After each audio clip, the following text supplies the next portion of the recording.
Welcome to today's podcast, Chuck. Tell me what's going on in your world. Well, what's going on in my world, Martin? I don't know. It's kind of cloudy today, but I'm having a good. Fantastic. I got a topic that I know you know about because even in the short time we've known each other, virtually every person you've ever introduced me to fell into this category, and that is the category of veteran. Well, as one veteran to another, I could say the same about you. Thank you. Thank you. I had someone who I work with a little while ago turn to me and remind me, Martin, you are not a still serving member anymore. You're a civilian now. And I took out my NDI 75 and I showed him my little veteran card. Said that the day I was a civilian last was back in the 90s. Until my dying day, there's only two versions of Martin left, and that is still serving or veteran. But I shall never be a civilian again. True. I agree with you. In fact, I remember having a major who was a crusty old guy. And one of his favorite lines was, I used to love my parents until I found out they were civvies. Yeah. It really is. It's a club you can only earn your way into. Yeah. And as veterans, there are some things I look at our veteran system and think, wow, we've done a really great job of coming far. And there are spots where I go, this is a community, and I'm going to use this word, that is underutilized. And I know, again, the last time you introduced me to a group of friends, the collective stripes and other accoutrement. Lots of gold. There's a lot of gold in that room. I'm like, because I do come from a NCO world where I'm like, wow. And everyone's like, call me Chuck, call me Dave, call me. I'm like, okay. Do I come to attention before I do this? But how much talent was in that little group in the park?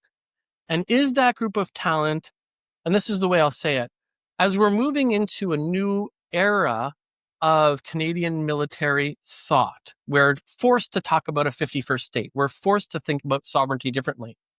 Is there a space we could be utilizing veterans differently that could create a benefit both to the veteran and to service in Canada? The simple answer is yes. We do it.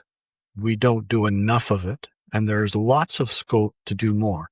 And I'm struck by your use of the word utilize because you're using it correctly, right? Rather than because use and utilize don't mean the same thing, right? If I use a screwdriver to turn a screw, I'm using it correctly. If I use a knife to turn a screw, I'm not, but I utilize the knife, right? I use the knife for a different purpose. So maybe what we could start with is maybe we need to reconfigure our mindset to say that we need to use our veterans better, because once they become veterans, as you and I have agreed already, we never actually really leave the military.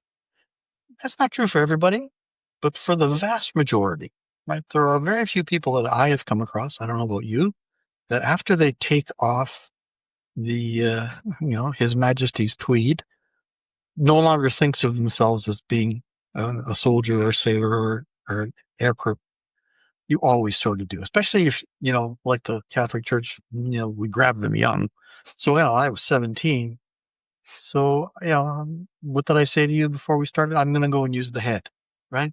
If you had never served in the Navy, head, what's a head, right? Well, to normal human beings, it's a toilet, right?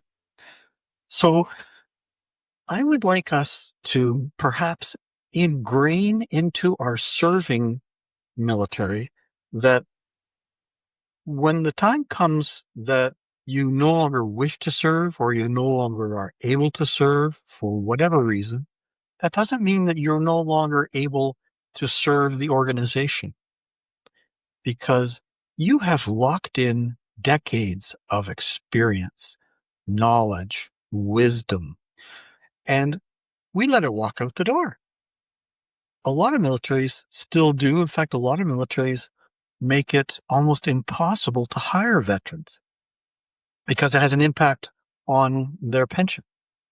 So, for instance, the Bundeswehr, they don't allow their people to retire as young as we do, but the Bundeswehr, unless they change the law, when you retire, say you retire as a colonel, and you have all of these skills, obviously, that you've gained over, you have to retire at age 62, I think.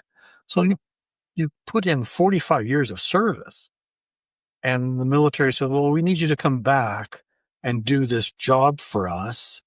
They can't pay you as a contractor, because if they pay you as a contractor, that's the old double dipping thing. And for a while, we misinterpreted the law. And in fact, it was a contractor that took this case to the Supreme Court. The Supreme Court said, no. Once you leave and you draw a pension, you can go back and work for the military as a contractor. That's not double dipping, because you are now, strictly speaking, not a member of the department, and you've been hired back to work for the department through a different agency. I think we could do better at that, but it's a two-sided coin, because I spent 20 years doing that. Actually, longer than 20 years. I keep forgetting, because I did it full-time for 19 years and then part-time for 3 or 4 years, teaching, designing training, conducting training. So, for this, the brigade commander who took his brigade to Kosovo had been a young officer when I was a commanding officer.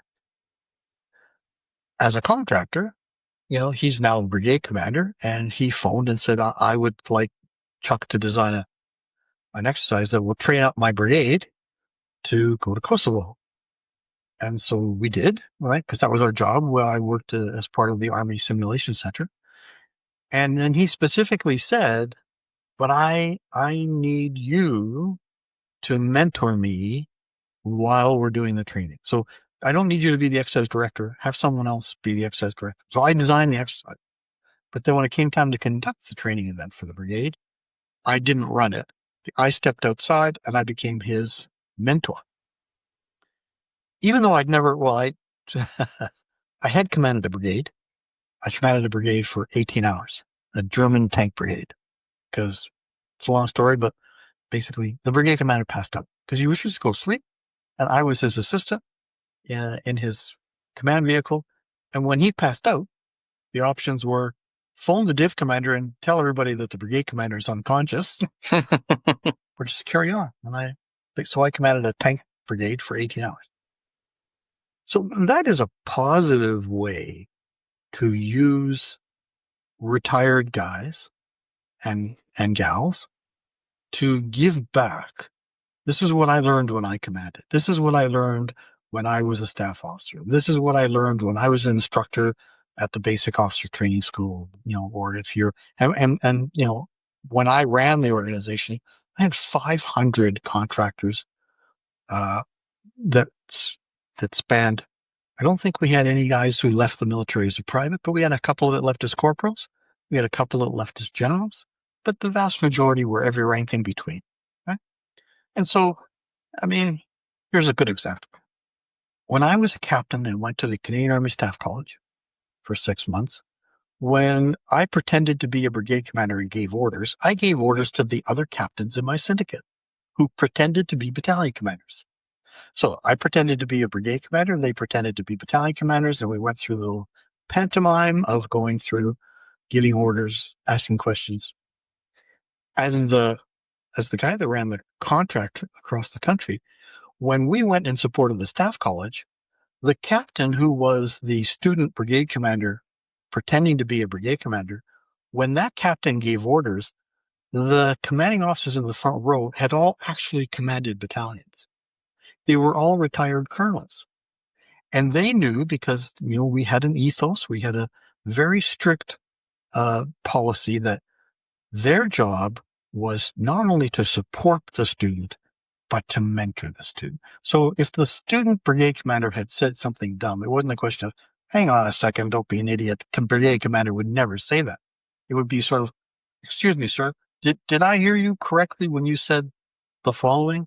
Do you actually mean for me to do this? Oh, yes, thank you. Yes, sir. I'm sure I got it wrong when I listened to you, right? So that's a very positive way to use all of the experience that ordinarily, or for decades before me, walked out the door and went fishing. It's always struck me as a coach that there isn't a formal mentorship program. And as a coach, I just want to be clear, I separate coaching and mentoring as two very distinct actions. But in terms of veterans and veterans who could still mentor, the group of people we were talking to the other day, I'm still sure have a lot of mentorship knowledge. Yes. Coming in the 90s, I certainly came in just on the tail end of FRP. So as we were shrinking, and from that day to today, a long time, especially in the training world, I heard the words trade fade. Yes. Or the lack of institutional knowledge being passed on to the next generation. Yeah. And if you even just look at the last decade, they've almost replaced, I want to say, close to a quarter of the entire forces with new personnel. That's a huge amount that left and a huge amount that have come in. And how much trade fade has happened because of that. Are there spaces where you think that we could create some sort of, and again, don't even start me on double dipping, we'll come to that as my next question. But is there some space where we could create an institution that could use our formers from all the trades Yes. to look at and help mentor a new generation? Absolutely.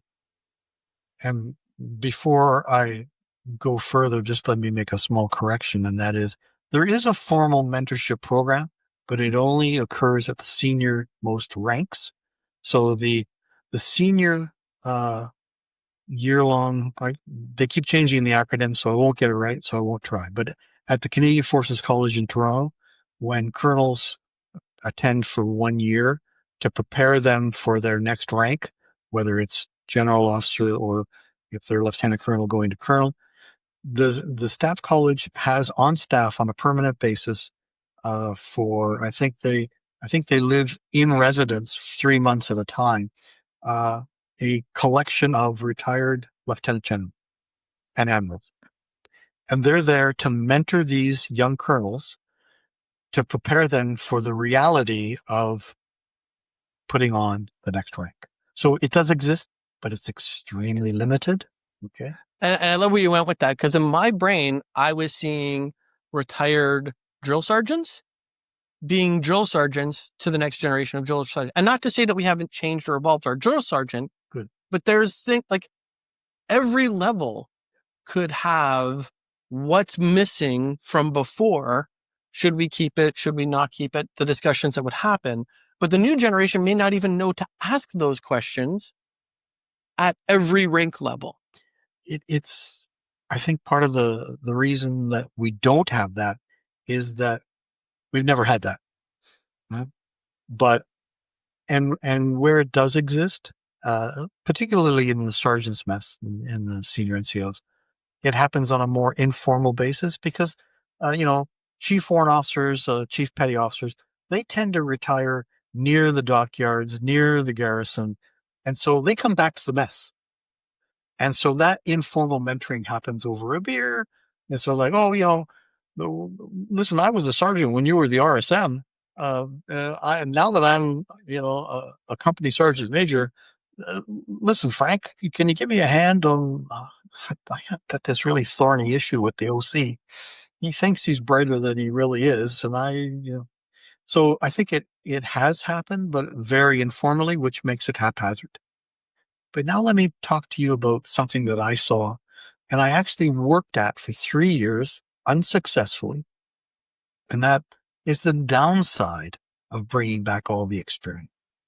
Because when I took over, so I was headhunted as an exercise developer, did that for a little over a year. And then the guy who ran the contract retired again, and actually quit. I'm being polite, but he's dead now, so it won't hurt his feelings. He quit, and they needed a replacement, and so they recruited. They interviewed 5 people to take over from him, 4 general officers and me, and they hired me, and I expanded the program across the country from just under 100 contractors to over 500. And the Army fell in love with us because the example I gave you, the staff college didn't have to have people pretending to be battalion commanders. We just brought back battalion commanders. The same thing, we do work for the Air Force. We didn't do any work for the Navy because their training system was a little bit different.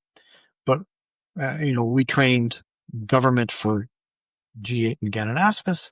We trained everybody for the Olympics 2010.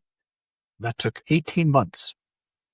We trained all the military, and we trained 127 civilian and government organizations because of our expertise.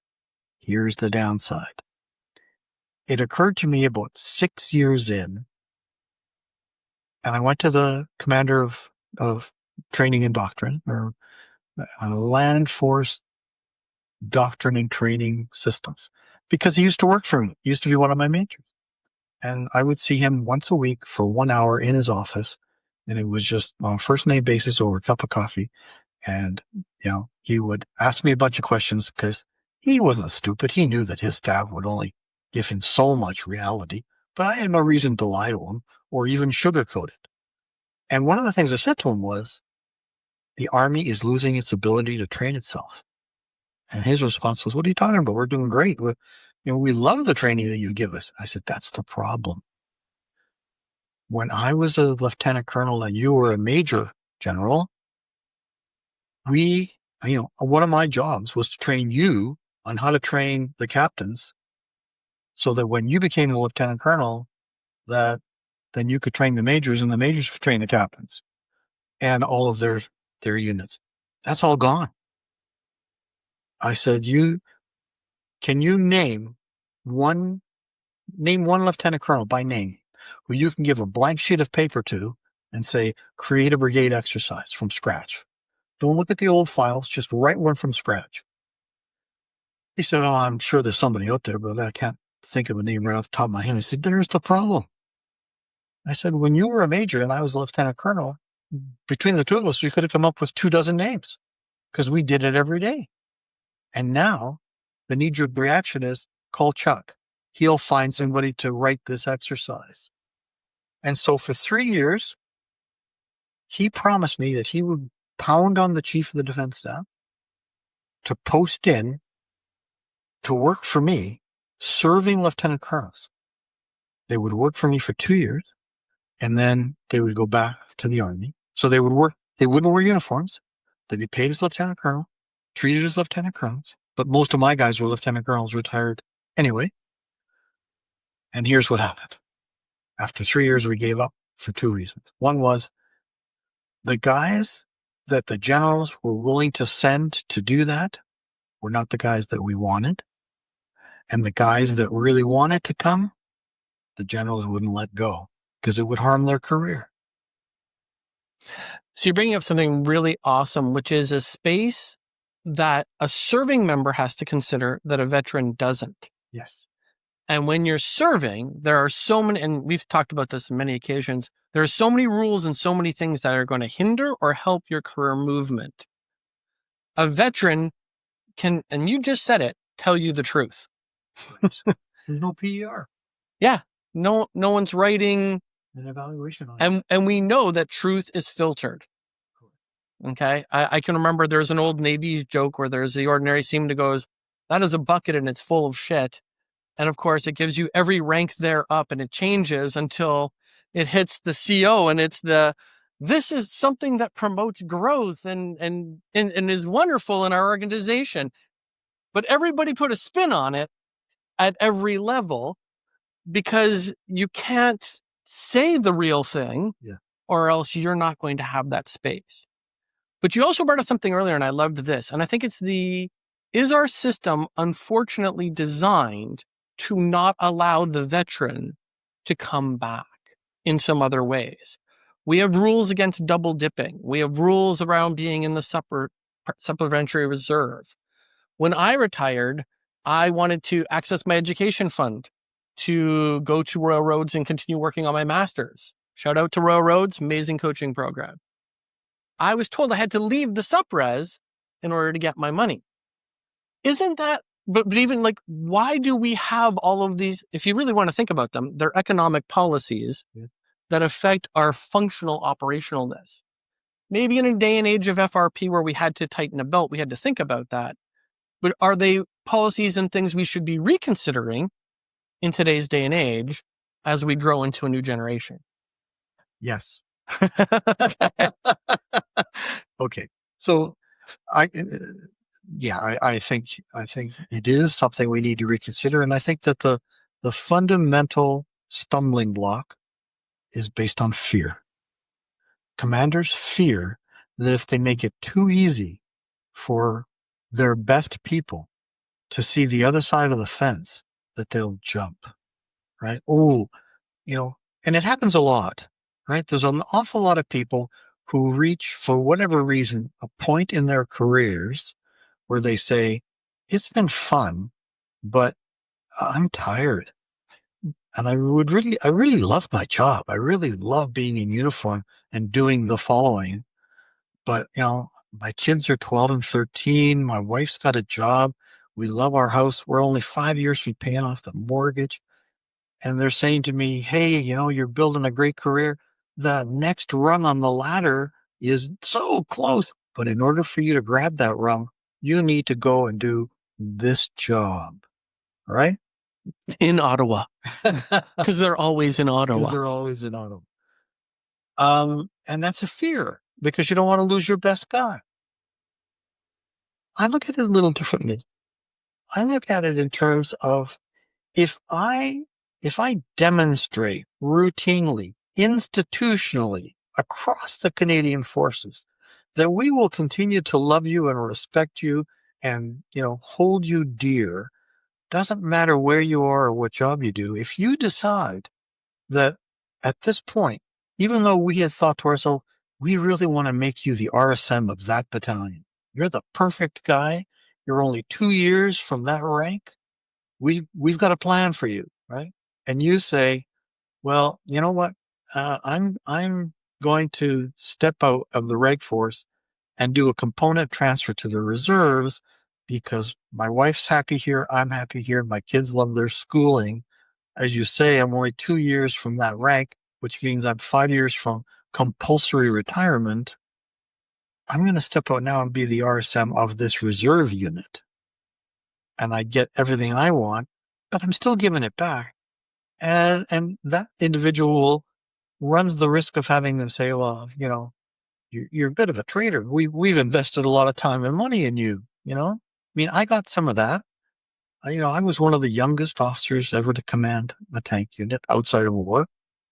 And when I stepped away, I got people who phoned me and said, Chuck, we've invested a lot of time and money in training you, getting you ready to become, the CDS or the brigade commander, whatever, right?